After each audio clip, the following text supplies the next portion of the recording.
రాబోయే స్థానిక సంస్థల ఎన్నికల్లో బీజేపీ జెండా ఎగురవేయాలని, ఇందుకు పార్టీ శ్రేణులు కష్టపడి పనిచేయాలని భారతీయ జనతా పార్టీ రాష్ట్ర అధ్యక్షులు పివిఎన్ మాధవ్ పిలుపునిచ్చారు. కడపలోని ఆదిత్య కళ్యాణ మండపంలో బీజేపీ జిల్లా విస్తృత స్థాయి సమావేశాన్ని నిర్వహించారు. ఈ సమావేశంలో పాల్గొన్న ఆయన మాట్లాడుతూ, తిరుమల తొలి గడప కడప నుంచి రాష్ట్ర పర్యటన ప్రారంభిస్తున్నామన్నారు. వేలాది కీర్తనలు రాసిన తాళ్లపాక అన్నమాచార్యులు, ప్రజాకవి యోగి వేమన తెలుగును ప్రపంచానికి తెలిసేలా కృషి చేసిన సిపి బ్రౌన్ వంటి మహనీయులను అడియాడిన గడ్డ కడప అని అన్నారు.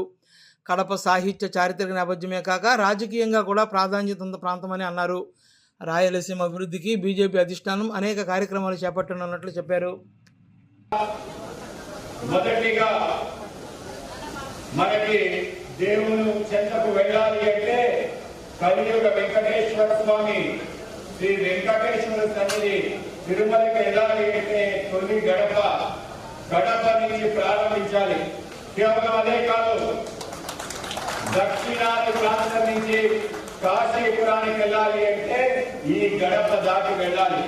ఉత్తరాది నుంచి రామేశ్వరం రావాలి అంటే ఈ గడప దాటి రావాలి.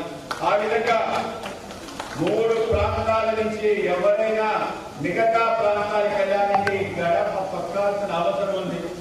కనుకనే భారతీయ జనతా పార్టీ రాష్ట్ర అధ్యక్షుడిగా బాధ్యత స్వీకరించిన నేను ఈ యొక్క రాష్ట్ర పర్యటన చేయాలంటే ఉత్తరాదికి వెళ్ళాలా, దక్షిణాదికి వెళ్ళాలా, మొత్తం సమూలాగ్రంగా ఆంధ్రప్రదేశ్ పర్యటన చేయాలి అంటే ఎంచుకున్న ప్రాంతం మన తొలి గడప, దేవుని గడప